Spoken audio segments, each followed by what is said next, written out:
Assalamualaikum warahmatullahi wabarakatuh. Perkenalkan, saya M. Thorik Alizar sebagai perwakilan penulis pada penelitian dengan judul Implementasi Algoritma Cummins pada Pengelompokan Ketahanan Pangan di Indonesia menurut Kabupaten Kota. Penelitian ini memiliki pokok bahasan yaitu pendahuluan, metode, hasil, dan juga kesimpulan saran. Selanjutnya masuk ke pendahuluan, pangan merupakan kebutuhan dasar manusia yang paling utama dan pemenuhannya merupakan kewajiban dari negara. Kebutuhan pangan sendiri yaitu berpengaruh besar terhadap kondisi kestabilan sosial, ekonomi, bahkan tensi politik suatu negara. Salah satu ukuran dalam pemenuhan kebutuhan pangan yang digunakan yaitu IKP atau Indeks Ketahanan Pangan.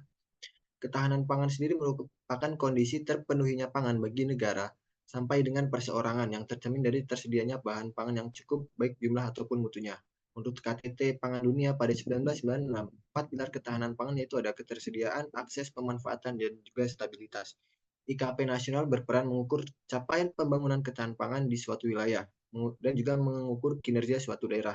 Lalu pemenuhan kebutuhan pangan di Indonesia sendiri menurut Global Hunger Index Indonesia berada pada peringkat 77 dunia dengan indeks besar 17,6. Untuk research gap dari penelitian kami yaitu pada penelitian sebelumnya dengan judul tersebut hanya menganalisis ketahanan pangan pada level provinsi, sedangkan penelitian kami menganalisis pada level kabupaten kota. Untuk tujuan penelitian yaitu penelitian menganalisis pemetaan dan juga clustering IKP pada level kabupaten kota. Selain itu, penelitian juga membandingkan metode clustering terbaik antara Cummins ataupun Cummins. Selanjutnya masuk ke metode penelitian, data dan variabel yang digunakan dalam penelitian ini terdapat 9 variabel yaitu dapat dilihat pada tabel dengan data tersebut diperoleh dari publikasi BPS yaitu provinsi dalam angka. Dengan unit analisnya mencakup 514 kabupaten kota di seluruh Indonesia. Selanjutnya metode yang digunakan yaitu clustering atau pengelompokan objek-objek dengan kemiripan yang sangat tinggi. Untuk uji Hopkins statistik di sini digunakan untuk pengecekan tendensi data apakah berkelompok ataupun tidak. Untuk metode clustering yang digunakan yaitu ada algoritma Cummins dan juga algoritma Cummins dengan penentuan jumlah cluster terbaik menggunakan metode Elbow dan juga DBI atau Davis Boolean Index. Selanjutnya masuk ke hasil dan pembahasan. Dari ringkasan statistik yang disajikan dapat dilihat di sini ada nilai rata-rata, minimum, maksimum, dan juga standar deviasi dari masing-masing variabel yang digunakan dalam penelitian. Lalu untuk korelasi antar variabel dapat dilihat pada grafik cenderung tinggi di seluruh variabel. Lalu pada heat maps juga dapat dilihat bahwa terdapat pola yang cenderung membentuk kelompok di variabel-variabel yang digunakan pada penelitian. Dari uji Hopkins statistik sendiri didapatkan statistik sebesar 0,8 yang berada di atas 0,5. Hal ini menunjukkan bahwa data cocok digunakan dalam penelitian dalam bentuk clustering.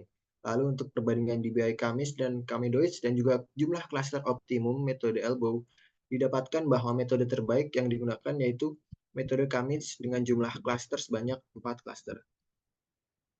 Lalu pada hasil clustering Cummins dapat dilihat dari cluster plot. Di sini dari grafik dapat dilihat bahwa batas dari masing-masing klaster cenderung tidak saling berpotongan sehingga didapatkan hasil yang baik dengan jumlah kabupaten kota di setiap klaster terbanyak terdapat pada klaster 1 dengan karakteristik tinggi dan juga klaster 3 sebagai karakteristik rendah dengan jumlah kabupaten kota terendah. Selanjutnya untuk nilai karakteristik rata-rata variabel untuk setiap klaster dapat dilihat pada tabel di samping.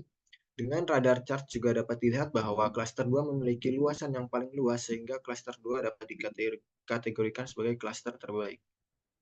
Selanjutnya dapat juga dilihat pada peta Cummins clustering ketahanan pangan, dapat dilihat bahwa klaster 1 ataupun klaster tinggi itu sangat mendominasi pada peta dan tersebar di seluruh Indonesia, sedangkan klaster 3 ataupun klaster rendah cenderung mengelompok di daerah timur Indonesia.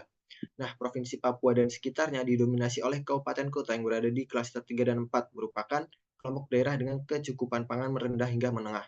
Nah, dalam penelitian sebelumnya dikatakan bahwa sekitar 60% kabupaten kota di Papua berada dalam ketahanan pangan di bawah rentan. Selain itu, 16,67% berada pada ketahanan pangan yang rentan. Salah satu hal yang menyebabkan ini adalah tidak adanya hasil produksi serealia dan sagu yang tidak bisa ditanami di daerah pegunungan ataupun dataran tinggi, menurut Azizah dan Ratnasari. Nah, kesimpulan dari penelitian ini yaitu pengelompokan ketahanan pangan kabupaten kota menggunakan algoritma kami menghasilkan pengelompokan 4 klaster.